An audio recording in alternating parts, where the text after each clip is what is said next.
మిమ్మల్ని నావాళ్లు అనుకున్నా నన్ను మాత్రం పరాయివాడిగా చూస్తారా?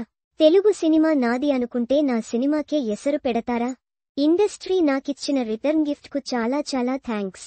నా ఒరిజినల్ సినిమా ఎలా ఉంటుందో ఇకపై చూద్దురుగాని అంటూ చూపుడు వేలితో హెచ్చరించారు ఏపీ డిప్యూటీ సీఎం. ఉరఫ్ Tollywood power star.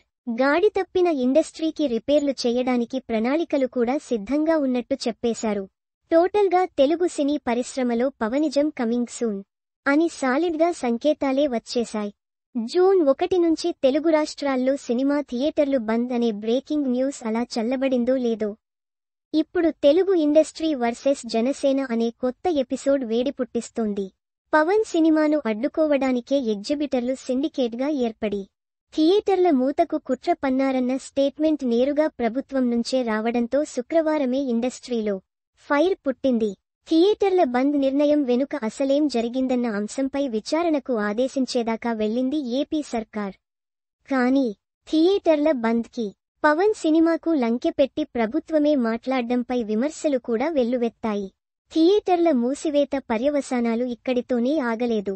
పవన్ని big screen మీద చూసుకోవాలని తహతహలాడుతున్న ఫ్యాన్స్ థియేటర్ల బంద్ నిర్ణయంతో నిరుత్సాహపడిపోయారు.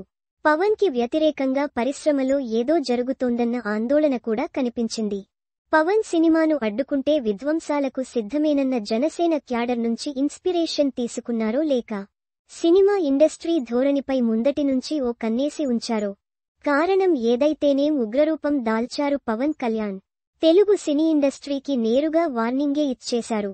హరిహర వీరమల్లు విడుదలను అడ్డుకోడానికే థియేటర్ల బంద్ అనే కుట్ర పన్నారని భావిస్తూ వస్తున్నా పవన్ కళ్యాణ్ తెలుగు సినిమా పరిశ్రమపై కన్నెర్ర చేశారు. నేను సినిమా రంగాన్ని ప్రోత్సహిస్తే మీరిచ్చే రిటర్న్ గిఫ్ట్ ఇదా?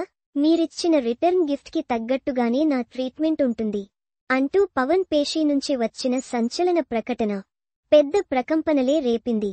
కూటమి పాలన మొదలై ఏడాది పూర్తయినా సినిమా వాళ్లు ఎవరైనా సీఎంని మర్యాదపూర్వకంగా కలిశారా? సినిమా రంగ అభివృద్ధికి పవన్ ప్రయత్నిస్తుంటే ఆయన సినిమాకే అడ్డంకులు సృష్టిస్తారా అని సూటిగా ప్రశ్నించింది పవన్ పేషీ. ఇకపై సినిమా వాళ్లతో ప్రభుత్వం వ్యక్తిగత చర్చలు జరపదు. సినిమా సంఘాల ప్రతినిధులే చర్చలకు రావాలని హుకుం కూడా జారీ అయింది. గత ప్రభుత్వం వ్యక్తులను చూసి పనిచేసింది.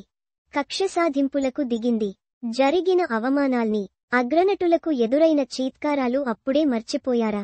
కూటమి ప్రభుత్వం వ్యక్తులను చూడదు, సినిమా రంగం అభివృద్ధే ముఖ్యం అని చెప్పుకొచ్చింది పవన్ పేషీ. సినిమాల విడుదల సందర్భంలో మంత్రుల్ని కలవడం మినహా చిత్రరంగం అభివృద్ధి కోసం ఎవరూ సంఘటితంగా రాలేదు.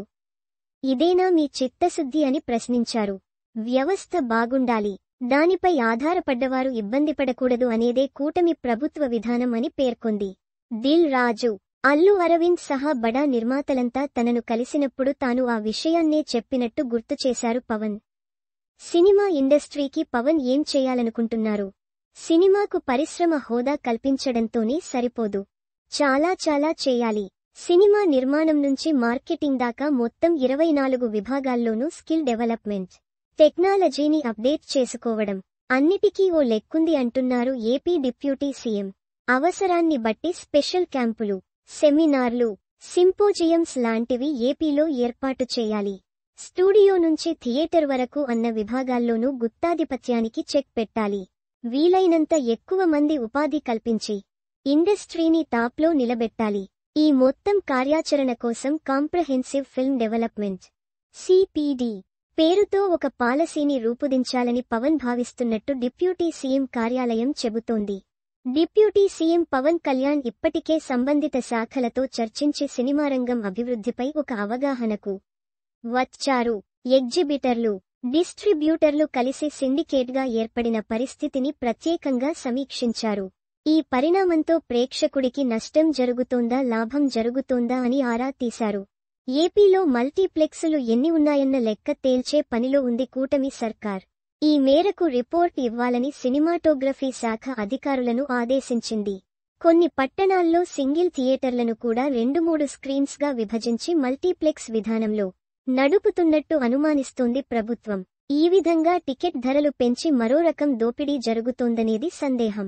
విజయవాడ, విశాఖపట్నం, నెల్లూరు, రాజమండ్రి, గుంటూరు, కాకినాడ, తిరుపతిలోని మల్టీప్లెక్స్ల నిర్వహణ, టికెట్ ధరలు, ఫుడ్ స్టాల్స్ ధరలపై కూడా ఫోకస్ పెట్టబోతోంది. థియేటర్లను వాటి యజమానులు నడపటం లేదని, లీజుదారుల చేతిలోనే అత్యధిక థియేటర్లు ఉన్నాయని ప్రభుత్వం భావిస్తోంది. లీజుదారుల నుంచి పన్ను సక్రమంగా వస్తుందా లేదా?